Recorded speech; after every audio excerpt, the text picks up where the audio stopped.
Principal secretary urban local body, deputy commissioner Gurgaon, commissioner municipal corporation Gurgaon, chief executive officer GMDA Gurgaon, secretary environment department Haryana, principal chief conservator forest south circle Gurgaon, regional office Haryana, Sudhir Singla MLA Gurgaon. ये letter इसलिए लिखा कि हमने लगाया कि भी ये जो 611/4 है, इस जो हमने ये जवाबबंदी निकलवाई है, इसके अंदर क्लियर लिखा हुआ है कि ये पहाड़ है, आप इसके अंदर पेट्रोल पंप कैसे सैंक्शन कर सकते हो। लेकिन हमें पता चला कि रिसोर्सेज से कि बहुत इन्फ्लुएंस आदमी है, नाम तो जैसे बंसल जी ने पूछा वो हमें भी नहीं पता चला, क्योंकि रिसोर्सेज पता है बहुत इन्फ्लुएंस है, मिनिस्ट्री ऑफ फॉरेस्ट में पहुंच गया है। तो मैंने अभय जी से, मंगला जी से, पुनिया जी से हमने आपस में डिस्कस किया। क्यों क्या होता है, एक चीज़ थर्ड पार्टी क्रिएट हो जाती है, हालांकि उस जमीन पर आप जाकर देखोगे बहुत सुंदर हमने ट्रैक बनाया हुआ है, पॉन्ड भी बना दिया है, क्योंकि वो नाला था बेसिकली टाउन में, 5 फुट गहरा एक पॉन्ड बना दिया और साथ में शिवनाथर स्कूल है। तो हमने डिसाइड किया कि क्यों ना NGT में लगाया जाए, क्योंकि NGT इस तरह के केसेस को लेती है।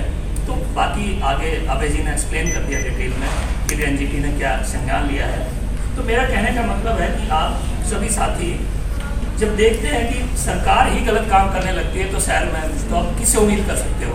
तो हम एज ए जागरूक नागरिक, हमारी ड्यूटी बनती है आपके संज्ञान में लेके आना, और आपको भी ये चीज़ें लोगों के आपके माध्यम से लोगों को बताना कि गुड़गांव में ये चीज़ें बहुत उस तरीके से हो रही है जो हमें पता चलती है, तो उसको तो इमीडिएट हम एक्शन ले लेते हैं। कुछ चीज़ें पता भी नहीं चल पाती, अगर आपके भी कोई संज्ञान में चीज़ें आती हैं, क्योंकि क्या होता है बढ़ जाती है या ट्रैफिक बढ़ जाता है, तो ये हमारी ड्यूटी है बचाने के लिए, जब ये शहर रहने लायक होगा तो हम इसी के मद्देनजर हम ये काम करते हैं। तो ये हमने आपको बताया। अगर अब आपकी मंगला जी आप थोड़ा एक्सप्लेन कर देंगे, उसके बाद आपके क्वेश्चन होता है पूछ। सभी आदरणीय पत्रकार बंधुओं का मैं आज के इस प्रोग्राम में हार्दिक अभिनंदन और स्वागत करता हूं। जैसा कि अभी अभय जी ने और राठी साहब ने आपको पूरी जानकारी दी है, मैं समझता हूं कि उससे जानकारी शायद हम लोगों के पास भी नहीं होगी, लेकिन इतना मैं जरूर कहना चाहता हूं कि गुड़गांव के अंदर अगर कोई कार्य सही करा सकता है वो जागरूक नागरिक होकर ही करा सकता है। अगर ये चीज जागरूक नहीं होते, मानव आवाज संस्था अवेयरनेस नहीं होती, तो हो सकता है कि ये कार्य शायद सरकारी स्तर पर हो जाता है। MCG लैंड को बताया गया, जबकि जो जंगलात का क्षेत्र होता है फॉरेस्ट डिपार्टमेंट के अंडर जो होता है, उसमें कोई भी इस प्रकार की एक्टिविटीज नहीं हो सकती, ये सभी को विदित भी है।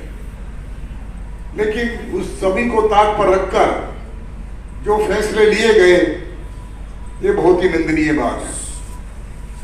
जब कोई भी नियम, हम लोग अगर हम इंडस्ट्री की बात करें, अगर हमको कोई CLU भी लेना है तो फॉरेस्ट डिपार्टमेंट से भी हमको एक रिकमेंडेशन अप्रूवल लेनी पड़ती है, जबकि वो बिल्कुल फॉरेस्ट का कोई मतलब भी नहीं होता, और तब भी फॉरेस्ट के चक्कर लगा के बड़ी मुश्किल से उनको NOC मिलती है वहां से। और जब ये क्षेत्र है ही फॉरेस्ट डिपार्टमेंट का, उसके बावजूद भी ये लैंड अलॉट कर दी गई, तो ये बहुत अफसोस की बात है। और मानव आवाज संस्था ऐसे केसेस को देखती है, नजर उस पर रखती है। पहले भी हमारे अभय जी के माध्यम से बहुत से गुड़गांव में ऐसे कार्य हुए हैं, आपने देखा है, चाहे वो हुड्डा जिमखाना क्लब की बात हो, चाहे वो घंटेश्वर मंदिर की बात हो, चाहे वो जैन मंदिर की यहाँ कूड़ा डालने की बात हो, तो ये आम सामाजिक लोगों के लिए बेहतरी की बात है। मैं समझता हूँ कि हम लोग मानव आवाज संस्था इसी प्रकार से आगे भी आया। राठी साहब वहाँ के क्षेत्र के रिहायशी हैं, उनको एक एक बात का पता है, एक एक बिंदु का उनको पता है, किला नंबर चाहे वो कुछ भी है, सारी चीजें उनको वो जानते हैं। तो मैं, अभय जी ने भी आपको सारी बात बताई है कि NGT ने यह आदेश किया है कि 2 महीने के अंदर इसकी कार्रवाई करने के बाद पूरी रिपोर्ट NGT को प्रस्तुत की जाए। और मैं समझता हूं कि रिपोर्ट जो आनी है वो सब आपके सामने है। वो क्षेत्र बिल्कुल क्लियर कर 100% फॉरेस्ट डिपार्टमेंट का है, और ये ऐसा शायद जो यहाँ पे रिपोर्ट जाएगी वो यही चाहेगी कि वो फॉरेस्ट डिपार्टमेंट की लैंड है। उम्मीद करते हैं कि जो आदेश, फाइनल आदेश जो आएगा, जैसा कि एनजीटी ने सुप्रीम कोर्ट के माध्यम से, मैं इन्हीं शब्दों के साथ आप लोगों का स्वागत और एक बार फिर धन्यवाद करना चाहता हूं। और अपनी संस्था के बारे में मैं भी बता चुका हूं और हमारे साथी भी बता चुके हैं कि ये लगातार आपको विश्वास हम दिलाते हैं कि गुड़गांव में कोई भी कार्य गलत नहीं करने दिया जाएगा।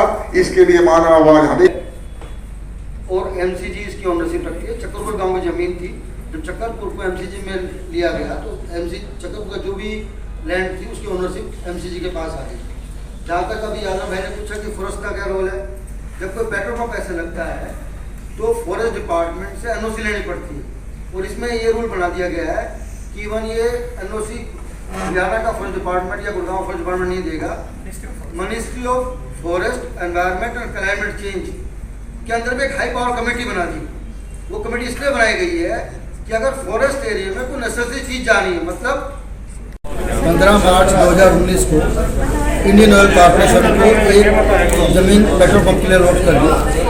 जब ये पता लगा कि वो जो ज़मीन अलॉट करी पेट्रोल पंप की, वो एरिया फॉरेस्ट एरिया में आता है और अरावली रेंज का पार्ट है, वहाँ पेट्रोल पंप नहीं लग सकता। तो उसके बाद वहाँ के आरडब्ल्यू जो रीजनल वेलफेयर एसोसिएशन है उसको लाडी साहब देखते हैं और लाडी साहब की एक संस्था अलग है गाँव सिटीजन काउंसिल, लाडी साहब आगे काउंसलर भी हैं। तो वहाँ इन्होंने काफ़ी मुद्दा उठाया और सरकार को अलग अलग विभागों को लेटर लिखे कि ज़मीन ये पेट्रोल पंप के लिए अलॉट नहीं होनी चाहिए, परंतु सरकार ने कुछ नहीं किया। उसके बाद मजेदार बात है कि इवन आपके रूलिंग पार्टी के जो विधायक हैं उन्होंने भी एक पत्र लिखा सरकार को कि ये ज़मीन फॉरेस्ट एरिया की है, अरावली रेंज में आती है, यहाँ पेट्रोल पंप नहीं लगाना चाहिए। परंतु सरकार फिर भी अपनी इलीगलिटी को आगे बढ़ाती रही। उसके बावजूद हम सब ने निर्णय लिया कि मानववादी संस्था के बैनर पे इस केस को एनजीटी में दायर किया गया। एनजीटी में केस दर्ज किया गया और 9 फरवरी को एनजीटी ने स्पष्ट आदेश दिया है कि यहाँ पेट्रोल पंप नहीं लगेगा। और साथ साथ एनजीटी ने गुड़गांव डिप्टी कमिश्नर और डिविजनल फॉरेस्ट ऑफिसर को ये कहा है कि आप 2 महीने में रिपोर्ट तैयार करके हमें सबमिट करें कि एमसीजी ने ये इलीगलिटी क्यों करी, यहाँ उन्होंने जमीन अलॉट क्यों करी। तो अब स्पष्ट हो गया और एनजीटी ने स्पष्ट कहा है कि यहाँ पेट्रोल पंप नहीं। तो इसमें कहीं ना कहीं निगम की गलती दिख रही है, स्पष्ट गलती है, क्योंकि अगर निगम अब ये नहीं कह सकती कि हमें नहीं पता था कि ज़मीन ये फॉरेस्ट एरिया की, क्योंकि ये ज़मीन के मालिक एमसीजी है, नगर निगम है और नगर निगम के पास हर जमीन का पूरा रिकॉर्ड होता है। तो हमने जो एनजीटी में लगाया उसमें लगाया बकायदा एमसीजी के रिकॉर्ड में आ रहा है कि ये गैर मुमकिन पहाड़ एरिया है।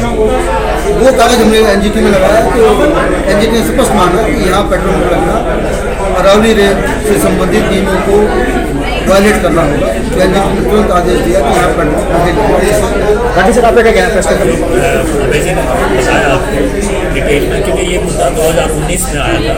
उसी टाइम से एज ए काउंसलर मैंने हाउस में भी टेकअप किया था और चीफ मिनिस्टर को भी उस टाइम संज्ञान में लेके आए थे। लेकिन जब मुझे अश्योर किया गया कि ये पेट्रोल पंप नहीं लगेगा, लेकिन अब हर डिपार्टमेंट से एनओसी मिल गई है, एक्सेप्ट मिनिस्ट्री ऑफ फॉरेस्ट से नहीं मिली है, तो अभी ये जोर शोर से उठ रहा था। तो हमने डिसाइड किया कि कोर्ट में जाएंगे तो इसी के द्वारा एनजीटी को एसजीपी ने भी ऑर्डर दिया है कि अभी यहाँ पर पेट्रोल पंप नहीं लग सकता, क्योंकि गैर मुमकिन पहाड़ है। हमको तो पता है निगम के क्या है, जब सरकार का प्रेशर आता है निगम के ऊपर, निगम डिसीजन तभी लेता है। सरकार का प्रेशर आया तो उन्होंने दे दिया, अलॉट कर दिया। अगर ये चीज़ हम आवाज़ नहीं उठाते तो पेट्रोल पंप भी वहाँ अलॉट होकर स्टार्ट भी हो जाता, क्योंकि हम एज ए जागरूक नागरिक हमारी ड्यूटी बनती है। ग्रीन बेल्ट किसी पर्पज़ के लिए बनाई जाती है, ना कि पेट्रोल पंप के और शराब के ठेकों के लिए, तो इसलिए हम आवाज़ उठाते हैं। ठीक है, थैंक यू।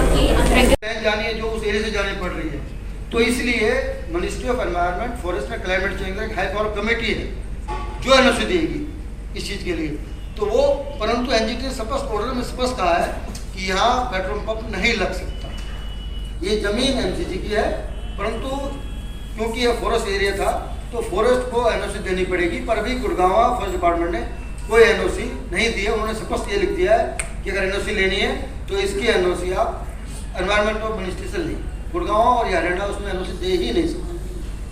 सर दूसरा क्वेश्चन मेरा ये है, जब कोई भी हम पेट्रोल पंप लगाते हैं, मालिक का नाम लिखा जाता है, एप्लीकेशन लिखी जाती है, आरटीआई लगाकर कम से कम आप ये मानव आवाज ये निकलवा सकती है कि ये किस आदमी ने इस पेट्रोल पंप के लिए अप्लाई किया। इसका बताया गया नहीं सर, ये क्वेश्चन है सर, विरोध करना है कि जगह ये बात भी आप आपकी मान लीजिए दूसरा सुधीर सिंह जी इधर के एमएलए हैं और अभी सिटिंग एमएलए हैं, विधायक हैं, अगर वो अप्रोच करते हैं फिर उसकी अप्रोच आप वो सरकार के अंदर है, वो अप्रोच कर, उसकी कोई चिट्ठी है आपके पास? हाँ, चिट्ठी है, चिट्ठी है। तो चिट्ठी का कागज देना हमको। मेरे पास चिट्ठी है जिसमें रेड्डी साहब ने तो सबसे पहले प्रयास किया इस मुद्दे को लेकर। रेड्डी साहब ने अभी जनवरी में लेटर लिखे, फिर अभी हाल ही में जब विधायक वाली चिट्ठी की बात मैं सर सुन तो लो, जब फिर कुछ प्रभावशाली व्यक्तियों ने विधायक जी को अप्रोच किया तो विधायक जी ने भी लेटर लिखा principal secretary government of Haryana को। वो भी गुड़गांव विधानसभा के मैंने दिया हुआ है, मैंने कॉपी रिसीव की है, मेरे पास सारे कागज। सर ये लेटर लिखा उन्होंने principal secretary to urban local bodies government of Haryana, और ये लेटर उन्होंने लिखा है 15 जनवरी को। विधायक साहब मैं 16 जनवरी आपको मैं दे दूंगा, परंतु क्या है वो नहीं हो रहा है, उसके लिए लड़ाई हम शुरुआत के माध्यम से करेंगे। जब तक वो लागू नहीं होता, नगर निगम ये समझो सरकार के जो भी काम सरकार करती है मुझे काम करता नहीं करेगा। नगर निगम की इतनी कोई वैल्यू नहीं कि टाइम को अपने आप तौर पर भी सुधर। जी साहब, लैंड अलॉट हो गई थी ना ये हाँ जी 1500 समथिंग, लीज अमाउंट भी डिसाइड हो गया था, 1500 गज भी डिसाइड हो गया था। वो तो जब हमको ये पता चल गया बहुत इन्फ्लुएंस आदमी है, मिनिस्ट्री ऑफ फॉरेस्ट उसके सामने कुछ नहीं है, जब जाके हमें एनजीटी का शर्त लेनी पड़ी, नहीं तो हमने काफी कोशिश तो रुकवा ही दिया था। तो कैंसिलेशन ऑफ अलॉटमेंट जो होगा वो जिसने अलॉट की है वही करेगा या एनजीटी करेगा? नहीं नहीं एमसी तो एमसीजी करेगी, कोर्ट कभी नहीं करती, कोर्ट को आदेश देती है। अब संजय भाई अब कोर्ट ने आदेश ये दिया है कि यहाँ पेट्रोल पंप नहीं रख सकते, नंबर 1। नंबर 2 डीसी और फॉरेस्ट वालों को पूछा है कि एमसीजी ने जो इलीगलिटी की है उन्होंने ऑर्डर में साफ मैं पढ़ देता हूँ, कहा कि यहाँ पेट्रोल नहीं रख सकते, उसके बावजूद भी the MCG has failed to take the remedial action to enforce the law. उन्होंने साफ कहा है कि एमसीजी ने ये जानकारी होने के बावजूद भी कोई एक्शन क्यों नहीं लिया। ये बात डिप्टी कमिश्नर और district forest officer, regional forest officer को बताना है एनजीटी को विदिन 2 मंथ कि क्या ड्रामा चला। एमसीजी में जिन्होंने वो अलॉटमेंट के पैसे वैसे ले लिए थे वो पैसे वापस लौटा के कैंसिल करना पड़ेगा? भाई ये हमें नहीं पता, पर अब allotment as per the order. हाँ अलॉटमेंट नहीं होगा। इस ऑर्डर में भी इंडियन ऑयल कॉर्पोरेशन को अलॉटमेंट की बात की गई है। आखिरी में जब सारे एनओसी वगैरह एमसीजी के पास आ जाती उसके बाद ये ऑप्शन करते कि किन लोगों को जमीन चाहिए। नहीं एक तो हाँ, उसमें से फिर किसी एक को अलॉट की जाती जो कि प्री डिसाइडेड होता। अगर हम ये कहें कि आरटीआई के माध्यम से या किसी और माध्यम से हमें इस प्रश्न का उत्तर मिल जाए, वो अभी नहीं मिल सकता क्योंकि लीगली कागजों में कोई व्यक्ति है ही नहीं। लीगली कागजों में कोई व्यक्ति नहीं है फिलहाल, कागजों में मतलब अगर आप सब कागजों में इंडियन ऑयल कॉर्पोरेशन है, लेकिन इंडियन ऑयल कॉर्पोरेशन का वो पेट्रोल पंप कौन व्यक्ति चलाएगा वो कागजों में नहीं है। तो अगर वो व्यक्ति नहीं है तो हम कैसे किसी का नाम ले सकते हैं? मतलब सौदा ये बहुत ऊपर का है कि उसको पका के जमीन देनी थी। हाँ जी जाते ही वो फिट हो जाता है। बिल्कुल ये है। इंडियन ऑयल कॉर्पोरेशन को पहले किसके लिए क्या चीज अलॉट होनी है, आपको भी पता है कि किसी के लिए अलॉट हुई है, इतनी प्राइम लैंड है। अब तो इसमें तो कोई शक नहीं है, कोई बंदा तो है जिसके लिए बाद में डिक्लेयर हो जाएगा, लेकिन है ये किसी के लिए। सर हमें तो सारा पता, हमें तो आप लोग